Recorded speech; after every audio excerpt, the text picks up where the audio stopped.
Praise lord. ప్రియమైన దేవుని బిడ్డలారా, యేసు ప్రభువారి తలకు పెట్టబడిన ముళ్ళ కిరీటము ఏ చెట్టుకు సంబంధించినదో, ప్రస్తుతము ఆ ముళ్ళ కిరీటం ఎక్కడ ఉందో మీకు తెలుసా? మత్తయి సువార్త 27వ అధ్యాయం 27 నుండి 29లో మనం చూస్తే రోమా సైనికులు యేసు ప్రభువారి తలకు ముళ్ళ కిరీటం పెట్టినట్లు అక్కడ మనం చూస్తూ ఉంటాం. ఈ ముళ్ళు ఏ చెట్టుకు సంబంధించినవంటే జిజిఫస్ పినా క్రిస్టి అనే చెట్టుకు సంబంధించినవని చరిత్రకారులు తెలియపరుస్తున్నారు. దీనినే క్రైస్తోన్ జుజుబి అని కూడా పిలుస్తారని తప్పక మనం తెలుసుకోవాలి. దీనికి పొడవైన చాలా పదునైన ముళ్ళు ఉంటాయి. అంతేకాకుండా వాటి కొమ్మలు వంచడానికి సులభంగా ఉంటాయి గనుక వాటిని ఉపయోగించి ముళ్ళ కిరీటాన్ని తయారు చేస్తారు. అయితే యేసు ప్రభువారు మన కొరకు ఎటువంటి బాధను అనుభవించారంటే, ఈ ముళ్ళు పొడవైనవి, చాలా పదునైనవి గనుక అవి ముళ్ళ కిరీటంగా యేసు ప్రభువారు తలకు పెట్టబడినప్పుడు తల చర్మాన్ని గుచ్చుకుంటూ అవి లోపలికి దిగిపోయాయి. ప్రతి ముళ్ళు లోపలికి చొచ్చుకుపోవడంతో తీవ్రమైన బాధ.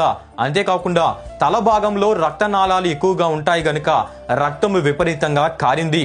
సైనికులు ఆ ముళ్ళ కిరీటాన్ని మరలా గట్టిగా నొక్కడంతో ఆ ముళ్ళు మరింత లోపలికి చొచ్చుకుపోయాయి, గుచ్చుకుపోయాయి. అంతేకాకుండా ప్రతి కదలికతో ఆ ముళ్ళు మరింత లోపలికి గుచ్చుకుంటూ ఆ బాధను మరింత తీవ్రం చేశాయి. ఇటువంటి బాధను యేసు ప్రభువారు మన కొరకు సిలువలో అనుభవించారు. అయితే ఈ ముళ్ళ కిరీటం ప్రస్తుతం ఎక్కడ ఉందంటే, లూయిస్ IX అనే ఫ్రాన్స్ రాజు 12వ శతాబ్దంలో హోలీ ల్యాండ్ నుంచి ఫ్రాన్స్ కు ఈ ముళ్ళ కిరీటాన్ని తరలించి నోట్రిడామ్ క్యాథడ్రల్ అనే చర్చిలో ఈ ముళ్ళ కిరీటాన్ని భద్రపరిచాడు.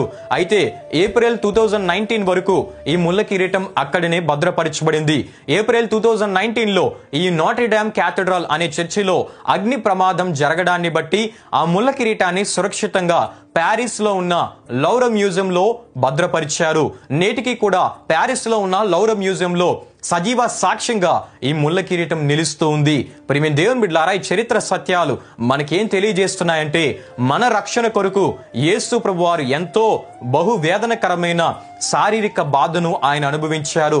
మన పాపాన్ని, శాపాన్ని ఆయన భరించాడు. గనుక మనము చేయవలసిన పని ఏంటంటే, మన పాపపు తలంపులు, పాపపు ఆలోచనలు, పాపపు చూపుల విషయమై పశ్చాత్తాపపడి యేసు వంటి పరిశుద్ధతను మనం కలిగి ఉండాలి.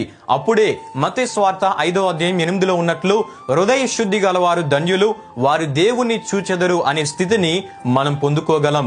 ఆమె